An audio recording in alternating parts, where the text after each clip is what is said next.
Me to God, dear Lord, over mountain or plain or sea. I'll say what you want me to say, dear Lord.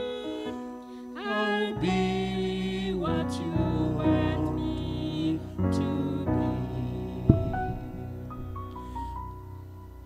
We can go where He wants us to go with our heart sincere.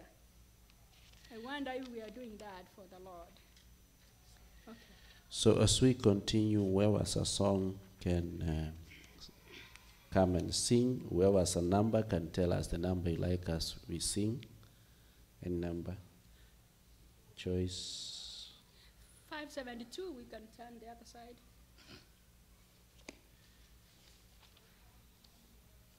Give of your best to the Master. Give of the strength of your youth. Give us the best to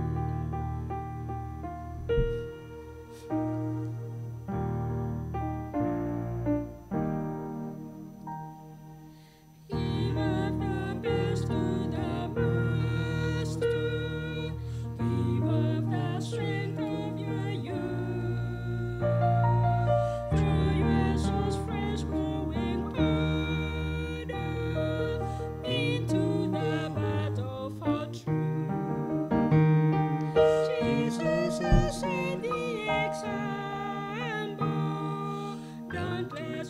Young and brave, even your devotion, give Him the best that you have. Give of the best to the Master. Give Him first place in your heart. Give Him first place in your soul. Consecrate every breath. Given to you shall be given. God is abundance and gain. Creatively seek to serve Him. Give Him the best that you have. Give Him the best to now theirs is worthy is His love. Glad in salvation's full armor, join in the battle for truth.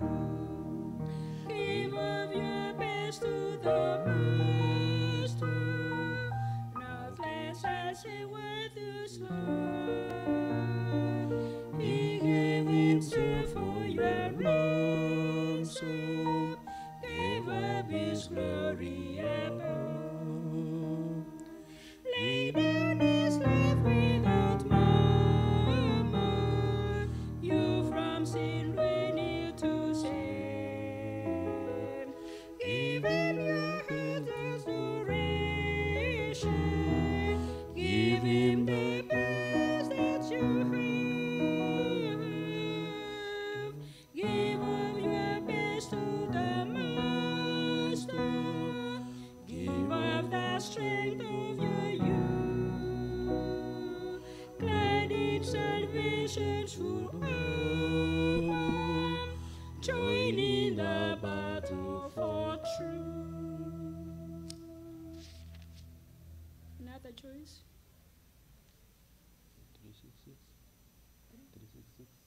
366.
glory of the harvest. Oh, who will help us to gather in the sheaves of good from the fields of sin?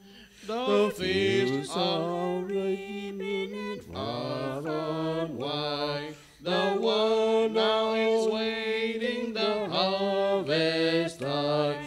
But reapers the field, and the work is great, and much will be lost in harvest way.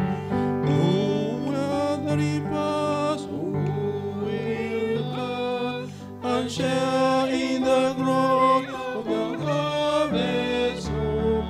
Oh, who will help us to gather in the sheaves of good from the fields of sin. So come with your singers, your sons of men, and gather together the golden grain.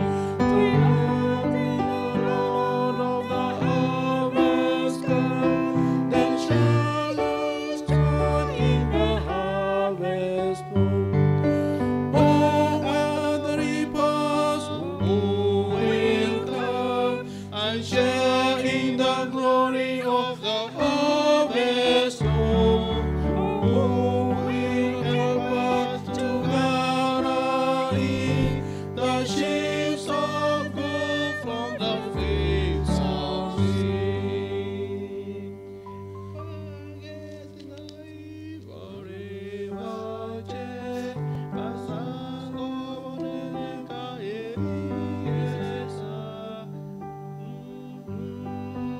Okay, 369 as we is going together with the one that we have been singing, bring in the sheaves.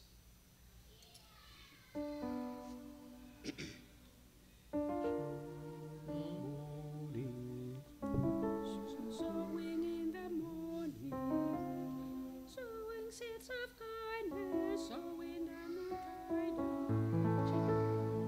As we sing that one, if Richard you have a song, you can come and sing. Yeah. Sowing in the morning, 3, sing. No, just sing. I'll be quiet. Okay, verse 3, sing. Sowing in the morning, sowing seeds of kindness, sowing in the noontide and the dew hill, waiting for the harvest and the time of reaping. We shall come rejoicing, bringing in the sheaves, bringing in the sheaves, bringing in the sheaves. We shall come rejoicing, bringing in the sheaves, bringing in the sheaves, bringing in the sheaves. We shall come rejoicing, bringing in the sheaves. Showing in the shadows, showing in the shadows, filling with the dawn with the shade free. By and by the harvest and the labor ended, we shall come rejoicing, bringing in the sheaves, bringing in the sheaves, bringing in the sheaves. We shall come rejoicing, bringing in the sheaves, bringing in the sheaves, bringing in the sheaves. We shall come rejoicing, bringing in the sheaves. Going forth with weeping, showing for the Master, though the Lord sustain us, still no parting way.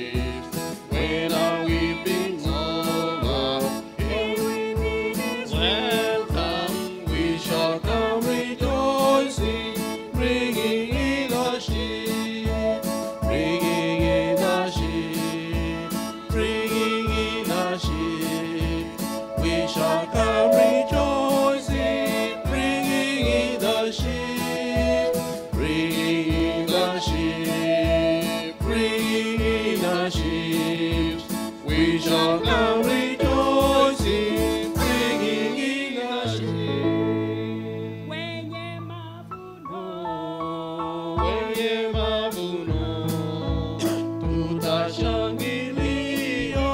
Wenye mavuno, wenye mavuno, wenye mavuno, tutashangilia. Wenye mavuno, retalieza, natutenge toko, retalieza, retalieza, retalieza, natutenge toko, retalieza.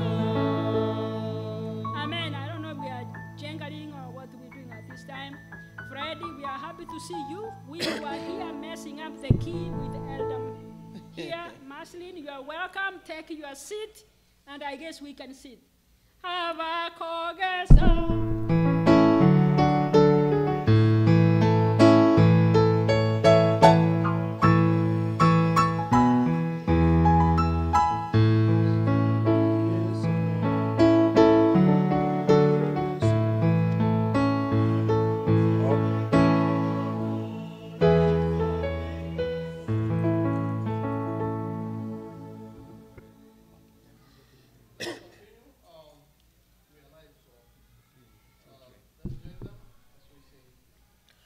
Okay, as choristers are coming, we'll be ready. The church choir, those members who are here, I invite you for a song. So the church choir will sing, though we are few, will sing. As the choristers are coming,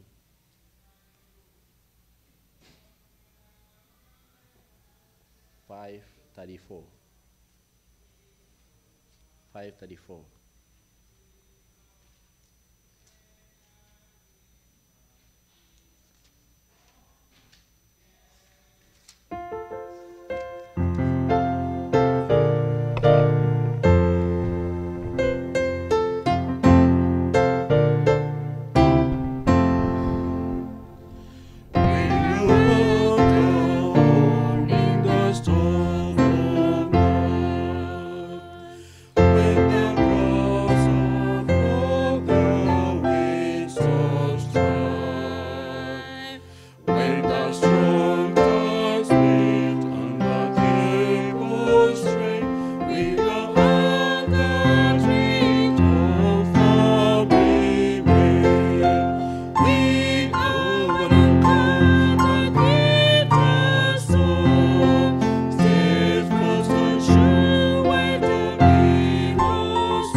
It will for me.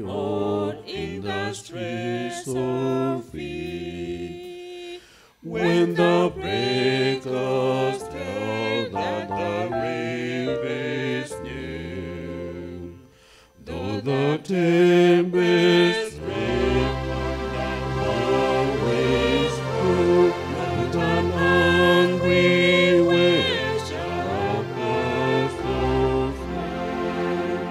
We have an anchor that keeps us sore, steadfast and sure while the billows roll. Fasten to the log which cannot move, grounded firm and deep in the Savior's hand. It will surely on in the floods of death, when the waters scourging our nameless bread, on the rising tide it can never fail, when the hopes of light begin to fail. We are anchor that keeps us sore, steadfast and sure when the billows roll. Fasten to the log which cannot move, grounded firm and deep in the Savior's hand. When our eyes behold in the dawning light, shining in so pale our harbor's bright, we shall anchor fast to the heavenly shore, with the storms of past forevermore. We have an anchor that keeps us sore, steadfast and sure when the billows roll. Fasten to the log which cannot move, grounded firm and deep in the Savior's love. Church choir. Wanakwaya simama imara kama mlima wa Zayuni, hautatingizika milele daima.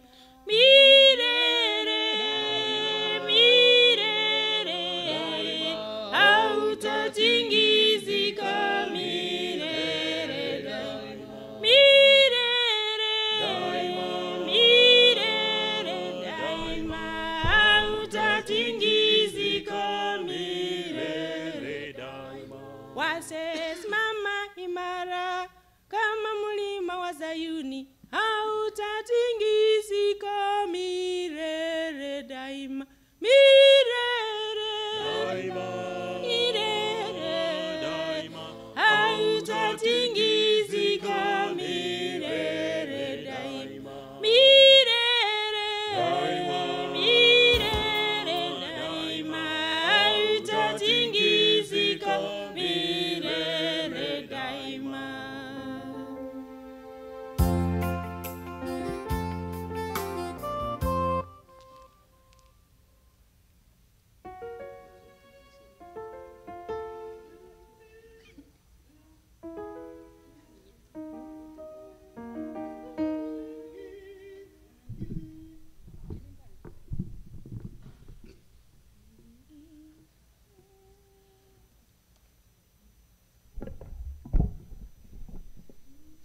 tutamuona, pengine asubuhi, pengine ni mchana, pengine ni jioni, Yesu tutamuona.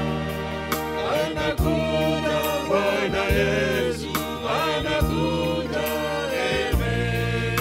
Ni furaha kwa washindi wakipata uzima. Anakuja Bwana Yesu, anakuja, amen. Ni furaha kwa washindi wakipata uzima.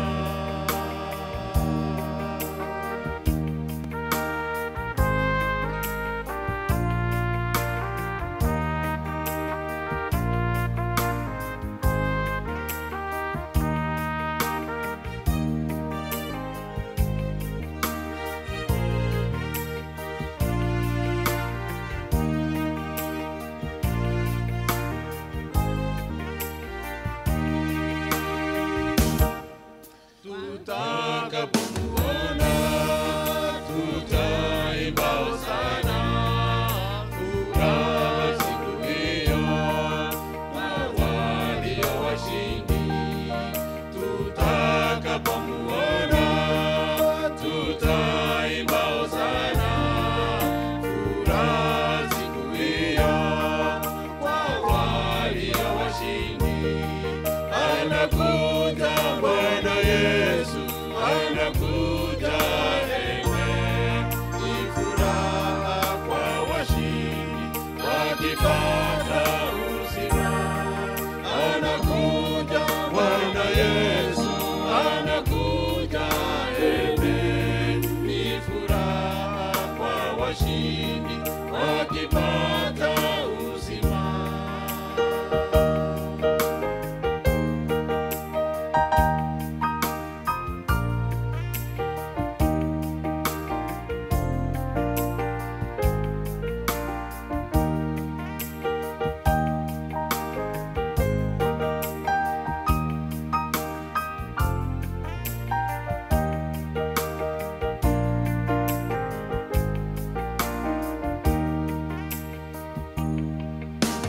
Hivyo ndugu zangu, tukeshe na kuomba, sababu hatujui saa ya kurudi kwake.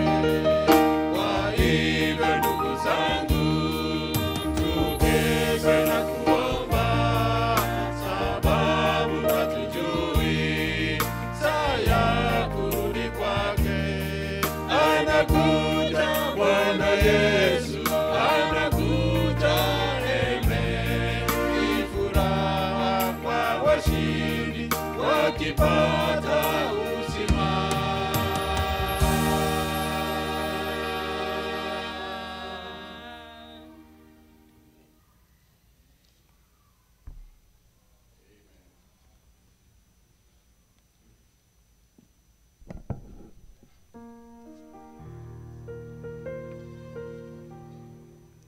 Let's open 430, 430.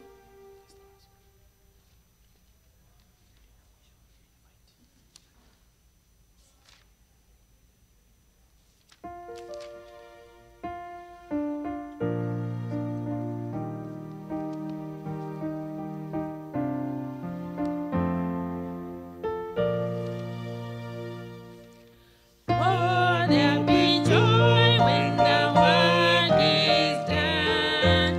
Joy when the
As we finish the song service, I call Richard, Deacon Richard, to pray for us.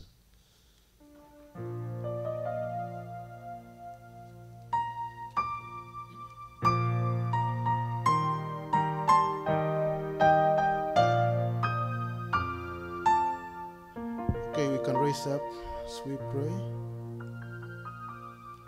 Let us pray. Our dear Father in heaven, we thank you. We thank you for your goodness. We thank you for who you are to us. As we gather here this morning, we pray for your love, so that whatever we share may it go a long way in strengthening our Christian life. And for more, Father, may we reach those in the community that needs to know you. Anything that we share today, may you be with us, for we pray in Jesus' name.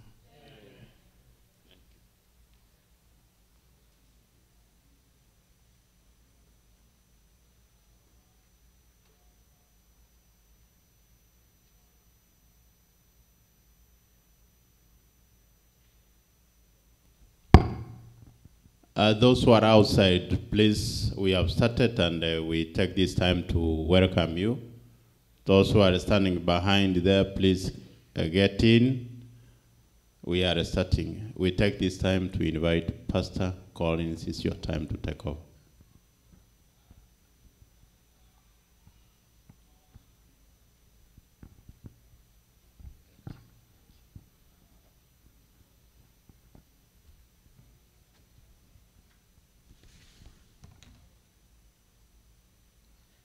Good morning.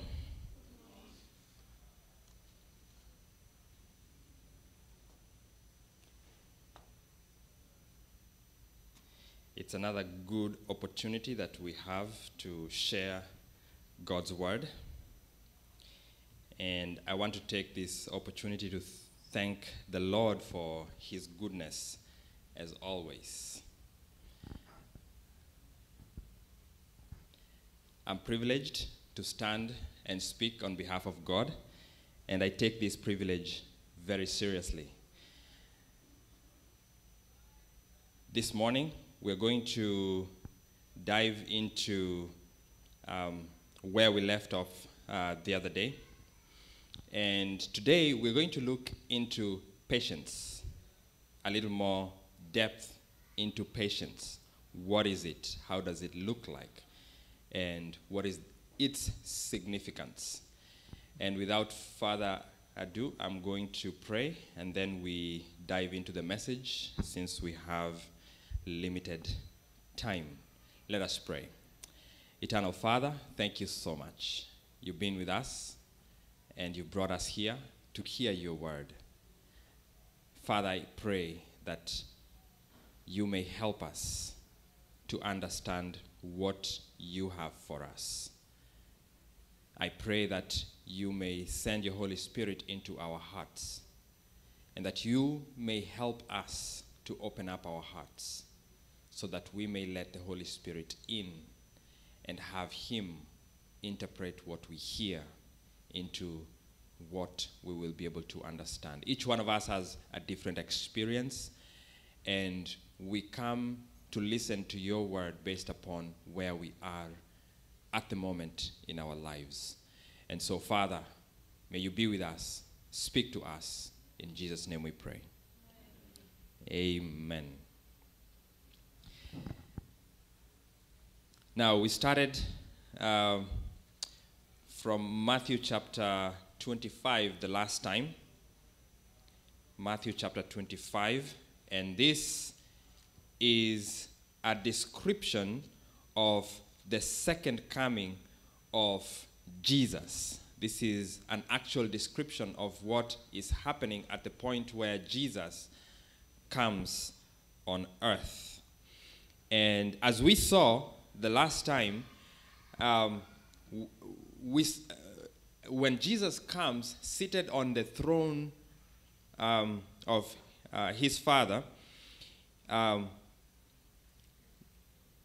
he will divide the people into two groups. The Bible says in chapter 25, verse 32. All the nations will be gathered before him, and he will separate them from one another, as a shepherd divides his sheep. He will separate into two groups. One group will be known as the sheep on his right hand. One group will be known as goats. I don't know why those animals are used in this analogy, but we'll take it as it is.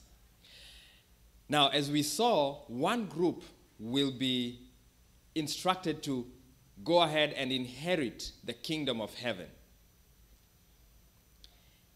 And he will tell them in verse 34,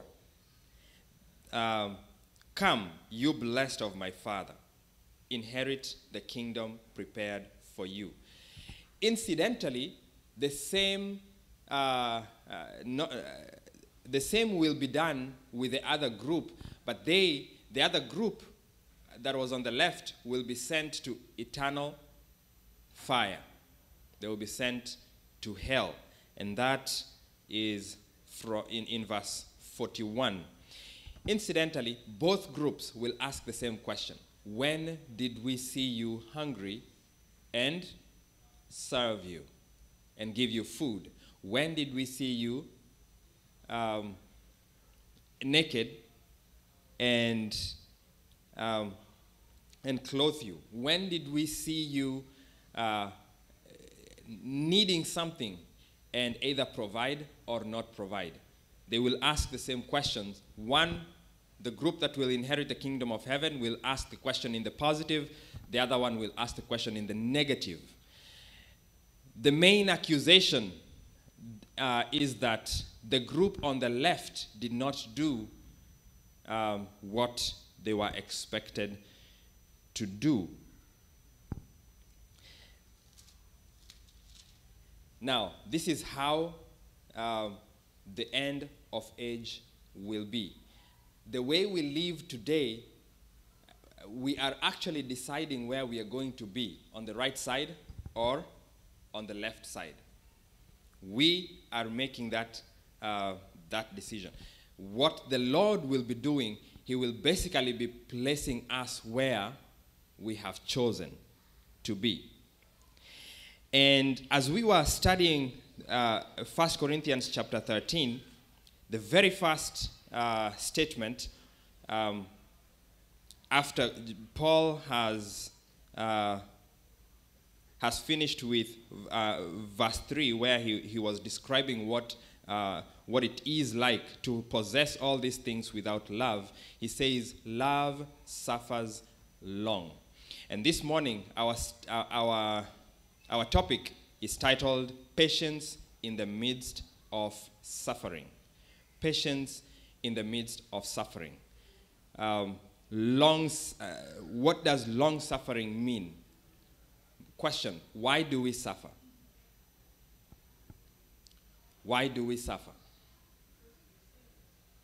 Because? Very true. We sinned from the Garden of Eden. Okay. Why do we suffer?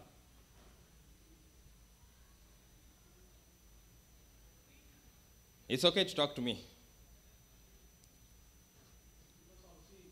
Because of sin? Okay. Because of somebody's action? Yeah.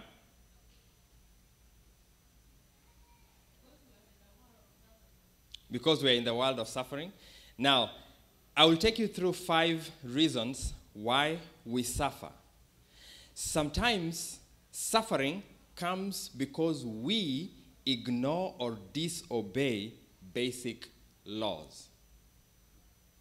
I told you the story of my daughter, right?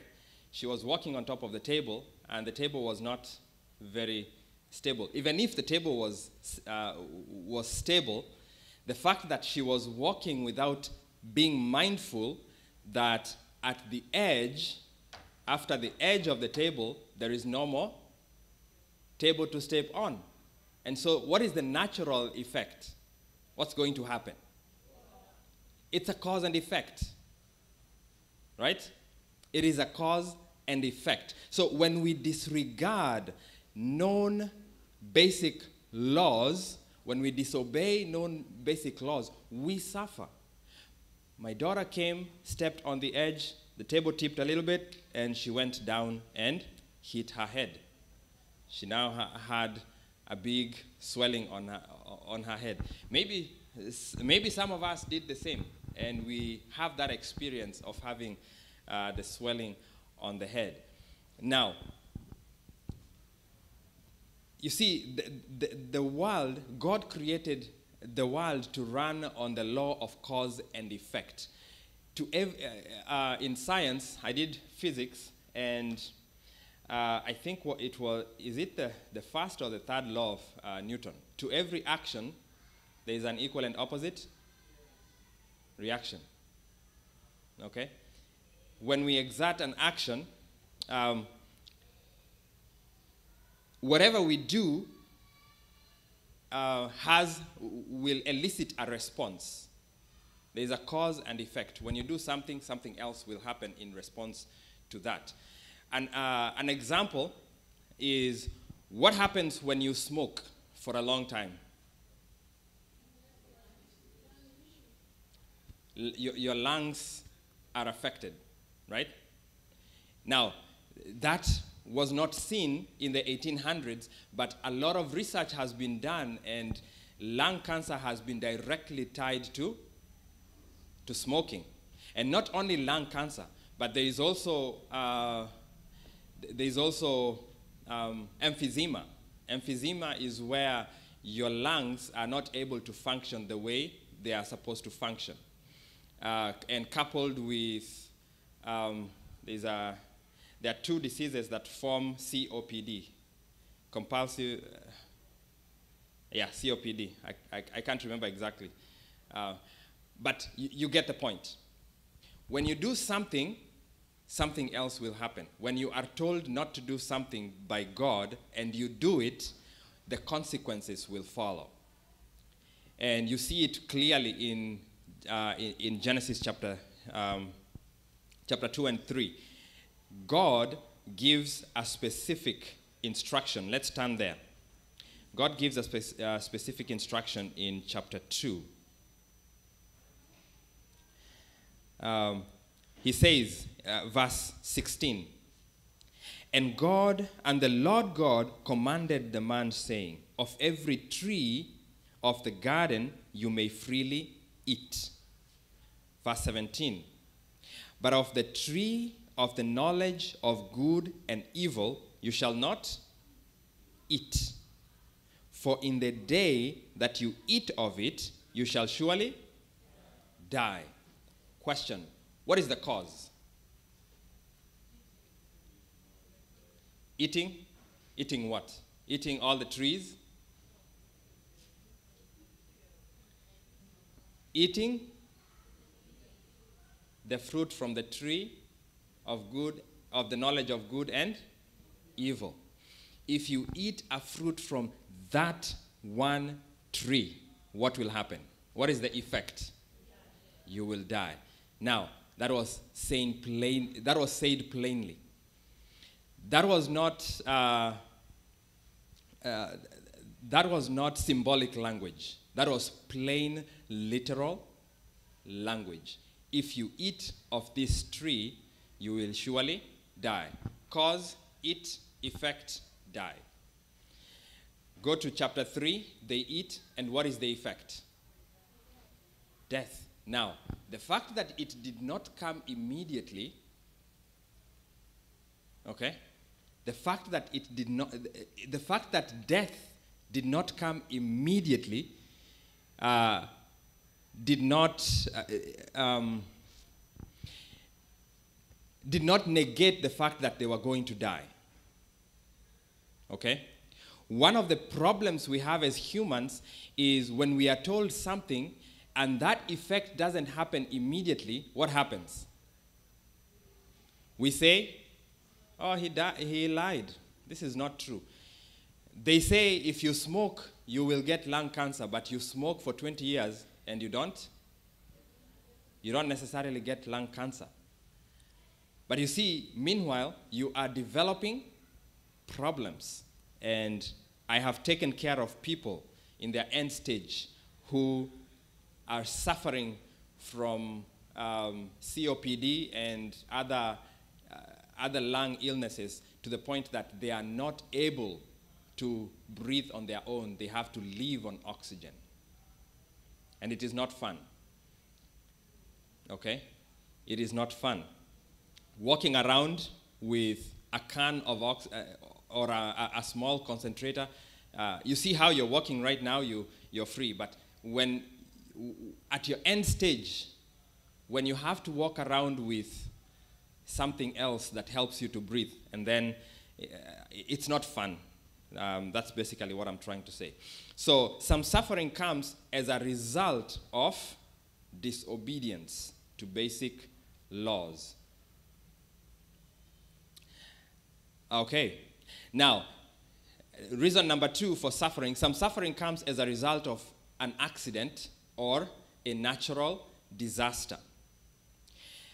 Suffering sometimes comes to people through no fault of their own. You have seen earthquakes happen around the world, right? Yes. Which is the latest natural disaster that you have seen? Afghanistan? Okay. Yeah, the earthquake in Afghanistan. And throughout history, we've seen many earthquakes. We've seen many natural disasters. They actually, I remember the tsunami. That was the really first time for me to see to hear the word tsunami and to see its devastating effects.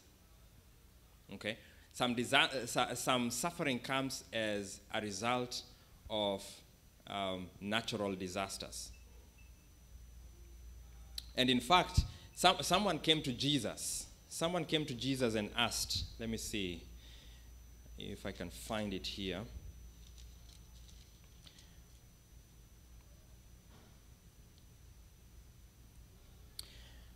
Okay.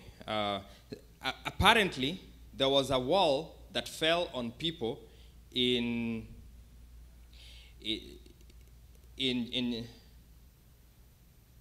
Jerusalem or somewhere there in Luke chapter 13. Luke chapter 13, verse 4. Jesus says, "Or those 18 on whom the tower in Siloam fell and killed them. Do you think that they were worse sinners than all other men who dwelt in Jerusalem?" During the time of Jesus, a wall fell and killed 18 people, and people were asking, what was wrong with them? Were they sinners? Did they do something wrong? Sometimes not necessarily. I know when earthquakes come, sometimes you hear preachers saying, oh, the people in that city were like this, were like that, were like that. But it's not always the case. We shall see more when Jesus comes and explains exactly what happened in the different places at the time. All right. Reason number 3, some suffering also comes as a result of power in the hands of evil men. Power in the hands of evil men. There is no other explanation of the suffering brought by dictators or terrorists or armed robbers, gangsters, powerful politicians or governments. And we've seen that throughout the ages. You've seen, we saw what we were told on TV before the war on Iraq. That was a long time ago. The war on Iraq, where Saddam Hussein was killing his own people as a dictator. Anyone who did not listen or did not follow his instructions, or anyone who opposed him was to be killed. And we see that today too. In Russia, what is happening? Anyone who speaks against Putin does what? Disappears. And you find that their families suffer. Some suffering comes to us through power in the hands of evil men. Other suffering comes because of God's remedial judgments. God disciplines his own, just as a parent disciplines his child. God permits hardship and sorrow to come in order to turn his children from their evil ways.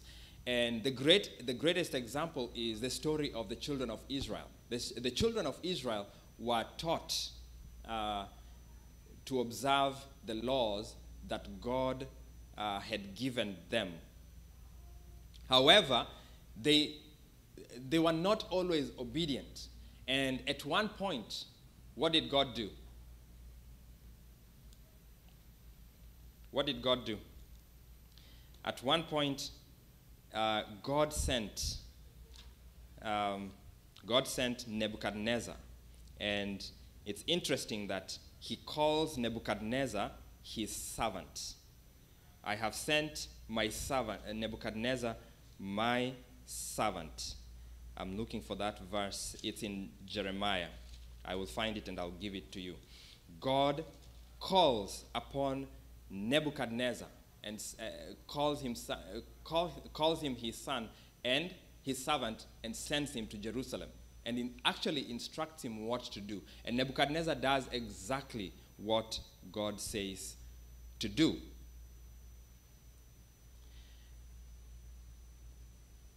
Now, the 27 verse 6, yes. Jeremiah 27.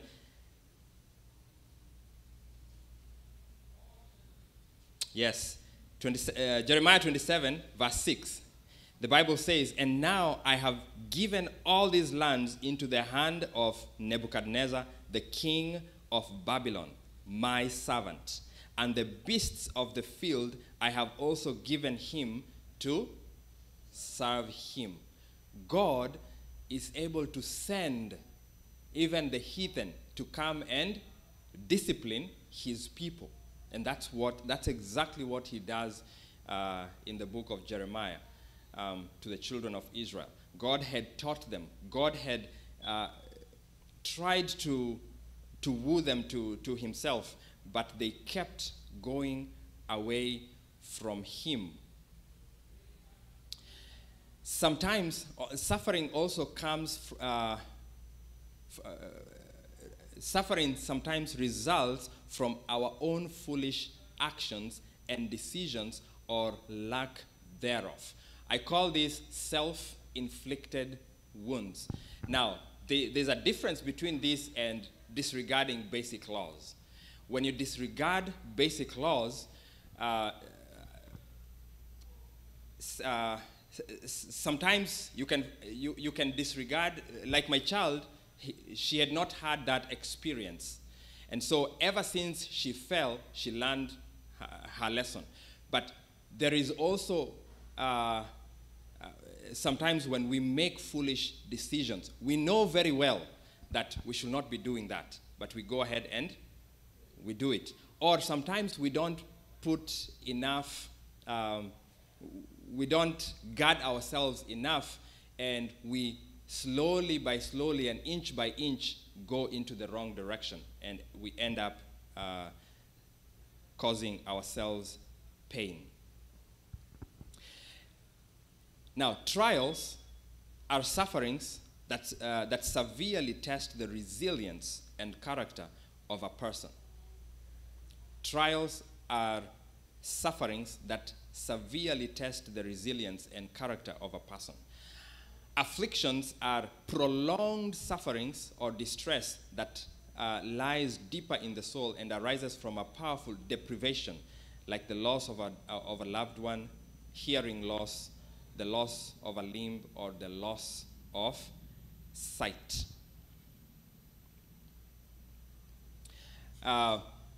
Patience comes out clearer. Patience is actually comes into play during the time when we are suffering, when we are under trials and afflictions. During times of good, during the times when we are okay, we usually, it's easy to be patient when you're told, when someone tells you, I'm going here and I'm coming back in 2 hours. It's easy to wait for that person, right? You just sit there, you look at the clock. As soon as 2 hours are done, you see that person walking back. That's easy, right? Patience is difficult when we are suffering. When that person says, I'm coming in 2 hours, and the 2-hour mark has come, and the person has not come yet. I remember this day when my dad was taking us to Kisii. And along the way, we went to the bus, to the bus station. Those times when we used to use either Akamba or, what was the other one? Gusii Deluxe. Which was the other one? There was one that my dad used to like. I can't remember it. But we went to the bus station, and the bus was not yet leaving. The bus had, I can't remember. I was a young boy. I can't remember exactly how long we had to wait for the bus to go. But my dad left us right there next to the bus. No, we actually went into the bus and sat down. And then my dad told us to wait here. I'm going, and I will be right back. I don't know what he went to do. I don't know if you had that experience. So my dad went. He went for a long while. As we were waiting for him, the bus driver came in, and he started the vehicle. He started the bus, and we were waiting there. And now, what is happening to us? We can hear the bus rumbling. It's going, and we are waiting. My sister actually started crying. Okay, my sister starts crying, and I'm trying to calm them down. As much as I'm calming them down, myself, I'm almost tearing. You remember that feeling that used to come here? The bus is leaving, and my dad is not here. What's going to happen? We were concerned. We tried to look outside. We tried to look to see if we could see him, but he was not there yet.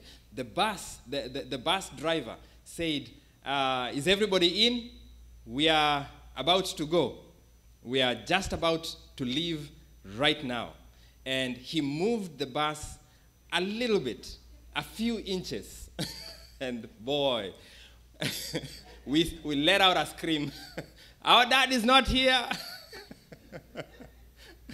We screamed, and my sister actually wanted to get out and go and wait for dad outside. But then when the bus stopped, I caught a glimpse of my dad on the corner of my eye. My dad was running towards the bus, and he came in, and he found us crying, and he was wondering, he was asking us, "Why are you crying? I told you I was coming, and I was not going to leave you. I was coming. Here I am." And boy, we calmed down. We were confident. We had been suffering. Were we waiting patiently? Patience is a virtue. Okay? Now, patience comes into play when we are suffering. What is patience? I will first begin, I know I went through this before, but I will first begin to tell you what patience is not. Patience is not indifference. You see, indifference is doing nothing or caring little about a situation. In our case, as we were waiting for my dad, we could have been, we don't care. Whether he comes or not, that's his problem. Bus driver, you can do whatever you want to do. Okay? Indifference is doing nothing or caring little about a situation. This is a fatalistic resignation to one's prevailing circumstances. Oh, he's gone. There's really nothing we can do. We don't know where he is. There's really nothing we can do. The bus driver can go or the bus driver can wait. But we are still waiting, hoping to see the person. If he doesn't come, well, let's keep going. People who think this way seem to say, what will be, will be. So why do anything about it? According to this view, a patient person is one who throws his hands up in the air. In other words, patience is giving up. This is what people who are indifferent think, and this is how they describe patience. Patience is not giving up. It is not indifference. There's another school of thought. Patience, some people confuse patience with cowardice. Cowardice or weakness is putting up with an unacceptable behavior or inability to stand up to and stop or correct unacceptable behavior. Those who have this view think that a patient person is one who is incapable of exercising restraint. In other words, someone who has a bad behavior, you say, let's wait, maybe they will change one day. You just wait without intervening, and the person is continuing to do the same. He's stealing people's things. And a good example I would give is, while I was young, my mother used to tell us, don't be like so-and-so, because this is what he's doing, this is what he's doing, this is what he's doing. There is one neighbor who had a son, and this son used to like stealing people's things. He would come, he would find your bike outside, and he would take it. He would come and find something else outside, and he will take it. Now, the neighborhood knew where all these things were ending up, but the neighborhood, people were not bold enough to correct this young man. They continued. This young man continued. He used to take things, and apparently, he took them and he went, either he sold them, I don't know, because when people went to look for them in his house, they did not find them. Now, the entire neighborhood, they were not saying anything, but my mom used to tell us, don't be like this person. I would say probably the neighborhood, the people were saying, just let him alone, he will learn his lesson. That is cowardice. It's not patience. We are not patiently waiting for him to change. You need to do something about it. Patience, let me stop there. Those who have this view think that a patient person is one who is incapable of exercising restraint and thus waits and waits, tolerating a situation while it gets worse and worse. Now, the ending of that story is that this young man became advanced to the point that he stole a vehicle in a different neighborhood that was close to us. And when he stole that vehicle in that place, those people were not happy. And they actually got hold of him, and they gave him a beating. They actually killed him. That was a sad ending to that story. Now, patience is not stoic apathy. Apathy is a kind of mindless indifference to suffering simply for the sake of suffering. There are people who subject themselves to suffering just so that they can learn patience. They just want to suffer.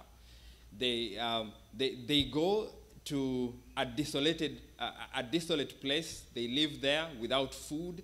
They keep themselves hungry for a period of time just so that they can chastise themselves for the sake of suffering.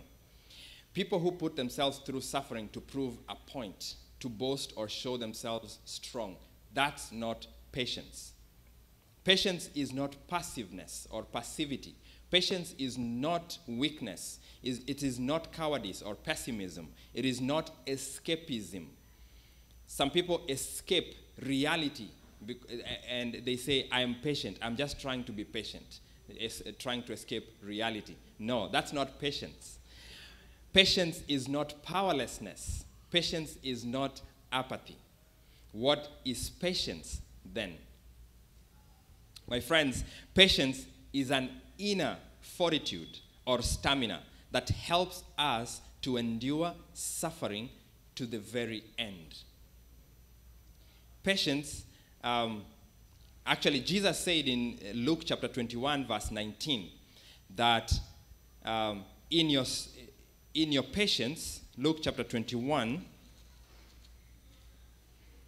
verse 19, but when you hear of wars and commotions, do not be terrified, for these things must come to pass, but the end will not come immediately. No, verse 19. I'm reading verse 9. I'm sorry. So speaking about the end times, Jesus says in verse 19, by your patience, possess your souls. By your patience, you shall win your souls. Patience is an inner toughness that surmounts tremendous odds. Patience is bearing pain or trials calmly without complaint. Patience is being steadfast despite opposition, difficulty, or adversity. Now, a patient person, there are other qualities that actually augment patience. Sometimes you can sit down and say, I'm patient, I'm being patient, waiting for the end of this. But while you're patient, you are also murmuring, you're also complaining, you're also doing all these other things. That's not patience. Patience is augmented by gentleness. During a time when you are suffering, yes, you can see the suffering. Yes, you are experiencing the pain. Actually, there's one reason. I gave you 4 reasons for suffering. There's one reason I did not give you, and I want to center mostly on this reason for suffering. Some suffering comes to us because of our dedication to Jesus Christ. Jesus said that some will be persecuted because of his name, for his name's sake. This comes from Matthew chapter 5. Matthew chapter 5. And not only Matthew chapter 5, but several other places, Jesus tells his disciples that they will be buffeted because of him. In verse 11, Matthew chapter 5, verse 11, Jesus says, blessed are you when they revile and persecute you and say all kinds of evil against you falsely for my sake. Rejoice and be exceedingly glad, for great is your reward in heaven. For so they persecuted the prophets who were before you. Some suffering comes to us because of our stand for God, our stand for Christ.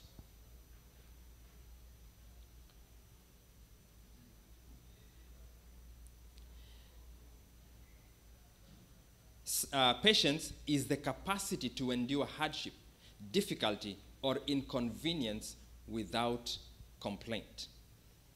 Patience is the power of suffering with fortitude. These are different statements by different people explaining what patience is. Patience is augmented by other attributes, and one of them is gentleness.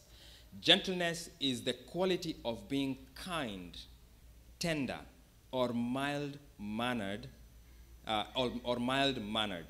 softness of action or effect, lightness.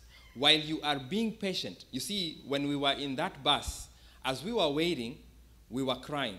as we were waiting for our dad, we were not patient. We did wait until he came, but during that waiting period, our experience was a negative one. With patience, your experience during the waiting period is going to be a positive experience. Okay? A positive experience. Especially, and this is actually augmented by the fact that you know the character of the person whom you are waiting for. And in our case, as Christians, whom are we waiting for to come a second time? Jesus Christ. Jesus Christ has promised us that he is coming again. And he told us for sure that he will come again. And we have evidence. He promised to come the first time. In Genesis chapter 3, verse 15, God says, let me go there. Genesis chapter 3, verse 15. God says, "And I will put enmity between you and the woman, and between your seed and her seed. He shall bruise your head, and you shall bruise his heel." Essentially, this is a promise that the son of the woman is coming, who is Jesus. He will crush your head. He will bruise your head, speaking to the serpent, and you shall bruise his heel. This is looking forward. This is a prophecy of the first coming of Christ. God prophesied it, and throughout in Deuteronomy chapter, I believe chapter 5 or chapter 8, Moses tells them, actually chapter 15, Moses tells the children of Israel, a Messiah will come. God will send a prophet to you. Wait for him. And we see from history that Jesus actually came. And so based upon that, when Jesus says, "I'm coming again," it is true that he is doing what? He's coming. And so as we wait, Jesus told us to be patient. He may tarry. He may delay. But our responsibility is to do what? Is to wait patiently. Let's be patient. And our experience, our waiting experience, needs to be a positive one. Revelation chapter 14. Revelation chapter 14 and verse 12. The Bible says, "Here is the patience of the saints." Meaning that in the last days, God expects us to be patient. God expects us to be patient. Here is the patience of the saints. Here are those who keep the commandments of God and the faith of Jesus. Patience is going to be an attribute that will be expected in the last days. Patience is an important attribute in our experience as a people of God.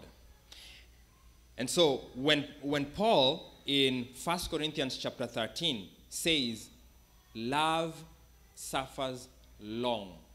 Love is patient. Love is long suffering." All these expressions from different translations are indicative of the fact that we as his people are supposed to cultivate the character of patience. Are we together? Are we together? All right.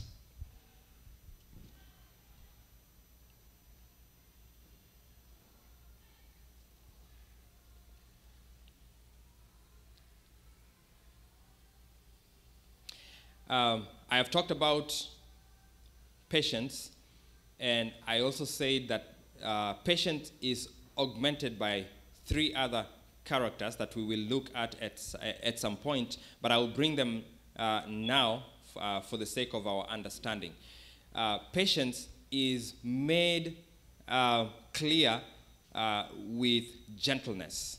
Gentleness, as I said, is the quality of being kind, tender, and mild-mannered. Some people, as they are waiting, as they are waiting for something, they are so harsh. You leave me alone. Don't you see I'm waiting for so-and-so to come?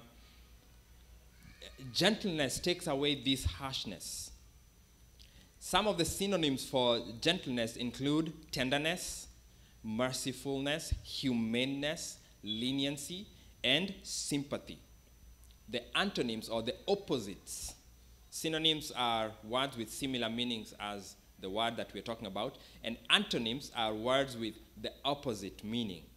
The antonyms include brutality, violence, and harshness. There are some, but I'll keep it to those three. Meekness is the attitude or quality of heart whereby a person is willing to accept and submit without resistance to the will and desire of someone else. You see, meekness has, in the American psyche, is put aside as weakness. When you are meek, people think that you are weak. But meekness is not weakness. Meekness is actually inner strength. It is characterized by inner strength that is rooted in the knowledge of what is right. Okay? Meekness is inner strength and is rooted in the knowledge of what is right. The Bible says Moses was the meekest person at the time. The Bible also says that Jesus was a meek person during the time when he was on earth.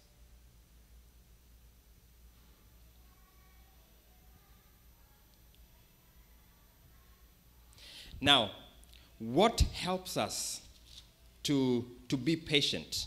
What helps us to patiently wait? And in this case, what helps us to patiently wait for our Savior, Jesus Christ, to come? Paul, in 1 Corinthians chapter 10, 1 Corinthians chapter 10, verse 13, tells us this: "No temptation has overtaken you except such as is common to man. But God is faithful. God is faithful, who will not allow you to be tempted beyond what you are able. But with the temptation will also make the way of escape, that you may be able to bear it." No temptation has overtaken you. I gave you reasons for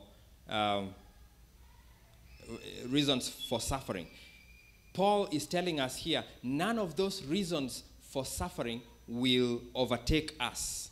No temptation has overtaken you except such as is common to man. All those things that happen on earth are common to men. Earthquakes are common. Earthquakes have been happening so long throughout the history of the world.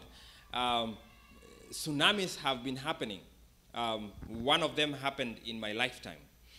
And there are many other calamities. Volcanoes, they happen, they are common to man. Now, the tragedies they cause a lot of suffering. When a tsunami passes through a village, it basically flattens everything in that village. When an earthquake comes, many people are trapped under a lot of rock and rubble. Paul says, but God is faithful.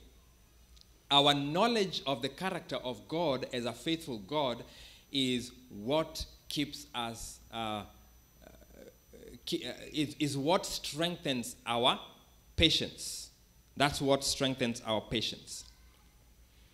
God, who is faithful, will not allow you to be tempted beyond what you are able. He will not allow the magnitude of the calamity to go beyond you. But with the temptation, God will also make a way of escape. He will make a way of escape that you may be able to bear it. To finish, there's a story that is told. A man and a woman came together in marriage, and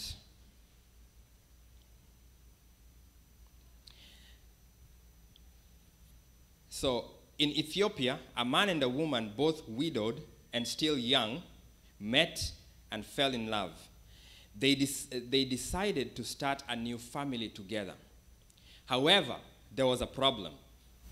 The man had a little boy who was still full of sorrow over his mother's death. The child was hostile toward the new wife, and the child rejected her as a mother.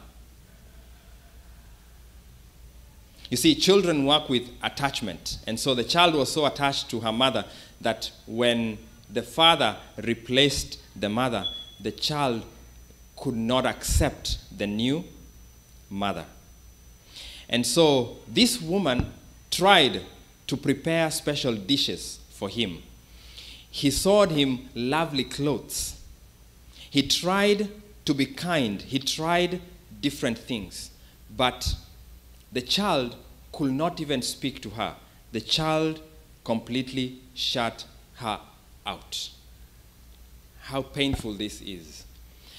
Now this woman, not knowing what to do, decided to go and look for an answer. And he went to this old man and asked, "What shall I do? What can I do to be accepted as mother?" And this old man told him,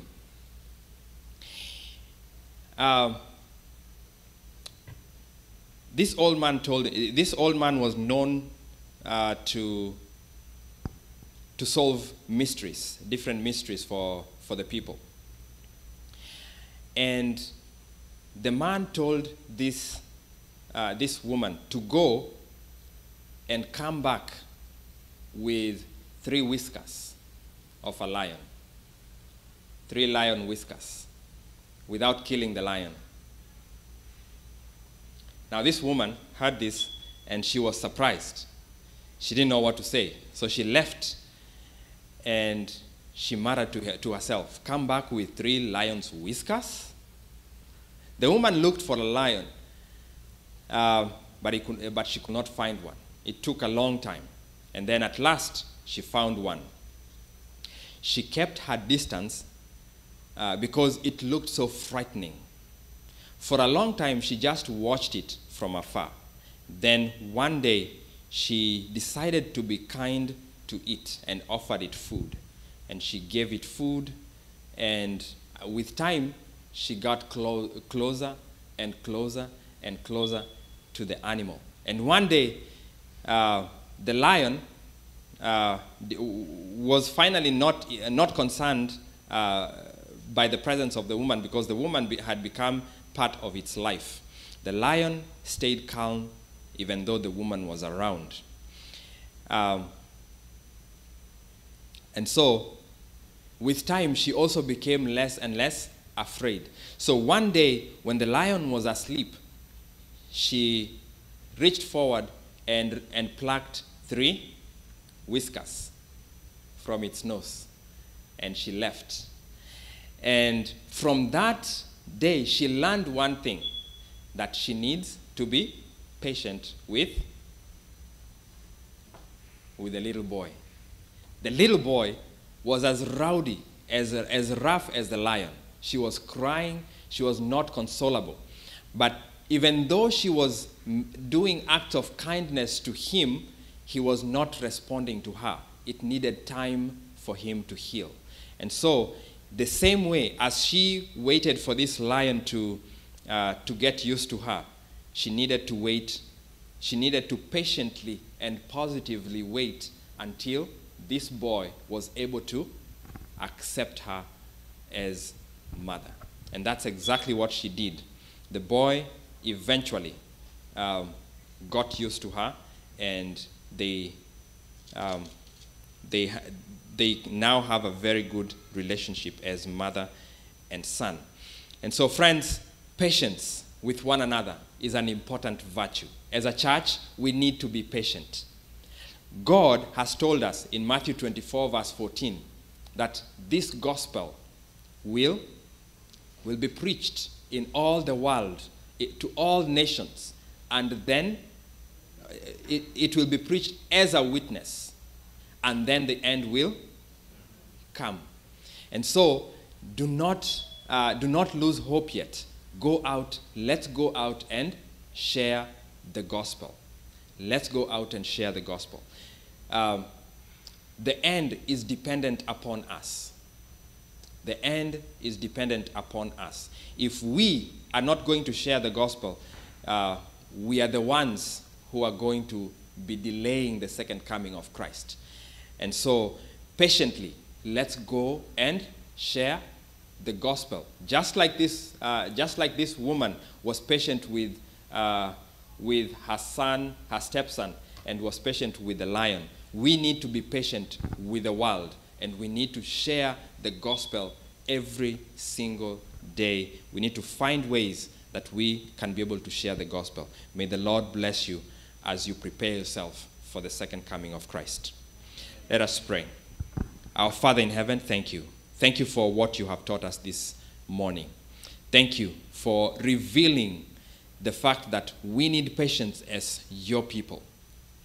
Father, I pray that you may help us to introspectively look at ourselves.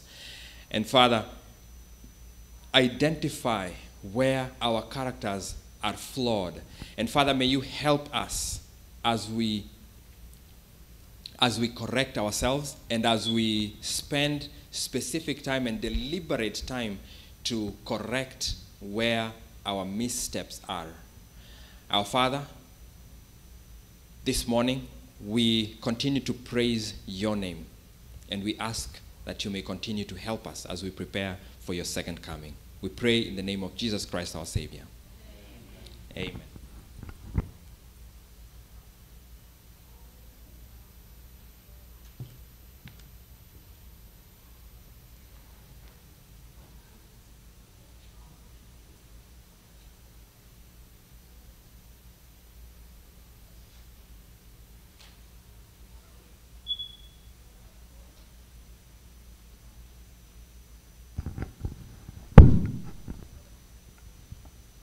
We have come to the end of our morning session, and we are supposed to be here again. The evening session starts from 5. The children should be here by 5, and also we are supposed to be before 6 at least to start for the song service. So for those who are at home, thank you so much, and thank you for those who attended this morning. May God bless you all. We are done. We can go for lunch.